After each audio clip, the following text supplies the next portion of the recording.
पंडित और जाट। मित्रों, एक पंडित जी को बहुत दिनों तक काम नहीं मिला तो वे एक जाट से बोले, जाट देवता, आज तुम्हारे पिता मुझे सपने में दिखाई दिए। उत्सुक हो जाट ने पूछा, क्या कह रहे थे? पंडित जी बोले, कहते क्या, तुम्हारा हालचाल पूछ रहे थे। कह रहे थे कि बच्चों ने मुझे भुला दिया है, जिसके कारण मैं बहुत दुखी हूँ। जाट को याद आया, बोला, पंडित जी ठीक कह रहे हो, मरने के बाद मैंने पिता का श्राद्ध भी नहीं किया, शायद इसीलिए दुखी हैं। तो कर डालो पिता का श्राद्ध, इसमें विलंब की क्या बात है। पंडित जी ने अपना दांव लगाया। अगले ही दिन जाट ने पंडित जी को घर बुला लिया। पंडित जी ने श्राद्ध की सामग्री में ढेर सारा माल रखवा लिया, सोना, चांदी, भांडे, बर्तन से लेकर खाने पीने का सारा सामान। इनके अलावा पिता को जो चीजें पसंद थी वह सभी कुछ लाकर जाट ने सामने रख दी। धूमधाम से श्राद्ध की तैयारी हुई।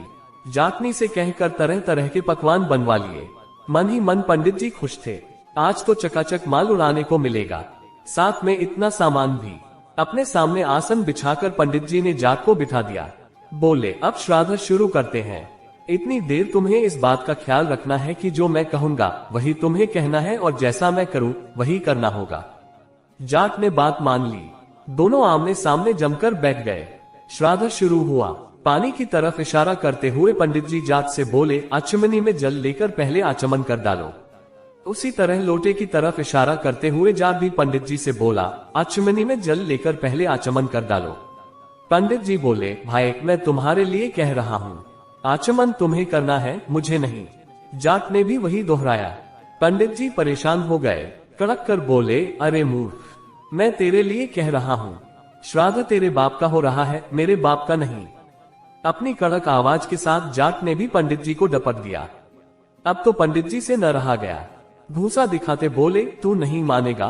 जाट ने भी अपना घूसा तान लिया और पंडित जी को दिखाते हुए बोला, तू नहीं मानेगा। पंडित जी ने आप देखा न ताब एक तगड़ा हाथ जाट के कनपटी पर जड़ दिया। बोले, पहले तेरी खोपड़ी दुरुस्त कर लूं, बाद में श्राद्ध होता रहेगा। झापड़ इतनी जोर से पड़ी कि 1 मिनट के बाद ही जाट को होश आया। होश आने के बाद उसने भी अपनी बाहें चढ़ा ली और बदले में पूरी ताकत के साथ पंडित जी के गाल पर तगड़ा हाथ दिया। पंडित जी को तारे नजर आने लगे। उन्हें 2 मिनट के बाद होश आया। अब क्या था?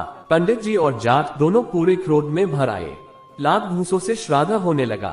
पंडित जी जितनी लात लगाते उतनी लातें जाट की भी खा जाते। जाट के शरीर पर जिस जगह पंडित जी का घूसा पड़ता उसी जगह पलटकर जाट भी उनके घूसे धर देता। मन ही मन पंडित जी सोचने लगे, मूर्ख से पाला पड़ गया है। उन्होंने कई बार जाट को समझाया, लेकिन जाट की समझ में कुछ न आया। नतीजा ये कि बात पर फिर बात बढ़ी और दोनों फिर से गुत्थम गुत्था होकर लड़ने लगे। कभी पंडित जी नीचे होते तो कभी जाट के नीचे होने की बारी आ जाती। आपस में देर तक लात घूसे और उठा पटक का दौर चलता रहा। आखिर मैदान छोड़कर पंडित जी को भागना पड़ा। प्रसन्न हो जाट भी अपनी जाटनी के पास लौटा। जगह जगह से कपड़े फट जाने का कारण जाटनी ने जानना चाहा तो जाट ने बताया कि पंडित जी के साथ श्राद्ध कर्म करते हुए ये सब हुआ है। जाटनी ने पूछा, श्राद्ध तो अच्छी तरह से हो गया न? जाट ने उत्तर दिया, बहुत अच्छा हुआ, अच्छा न होता तो मेरी यह हालत होती। पंडित जी ने कोई कसर न रखी और मैंने भी पूरे जोर शोर से काम लिया। चलो अच्छा हुआ, लेकिन पंडित जी को कुछ दक्षिणा वगैरह दी या नहीं? जाटनी ने पूछा। दक्षिणा तो कुछ नहीं दिया, हम लोग श्राद्ध में ही इतने मस्त हो गए कि पंडित जी की दक्षिणा और भोजन का ख्याल ही न रहा। बेचारे पंडित जी बिना दक्षिणा के लौट गए।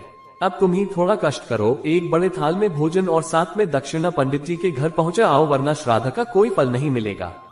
सुनकर जाटनी खुश हुई। नहा धोकर उसने धुले कपड़े पहन लिए, एक बड़े थाल में भोजन रखा और पंडित जी के घर की ओर चल पड़ी।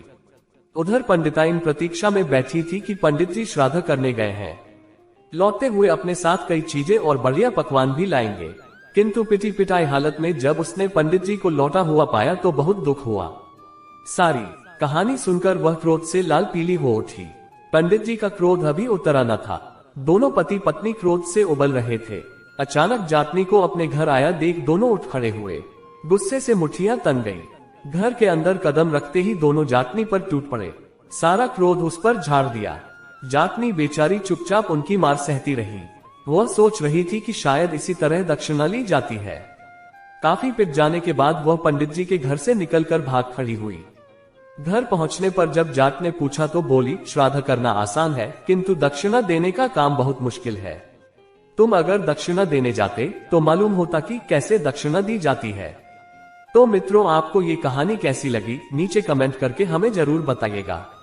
अगर आपको ये कहानी पसंद आई हो तो अपने दोस्तों के साथ जरूर शेयर करें और ऐसी ही प्यारी कहानियां सुनने के लिए हमारे YouTube चैनल को सब्सक्राइब जरूर कर देना।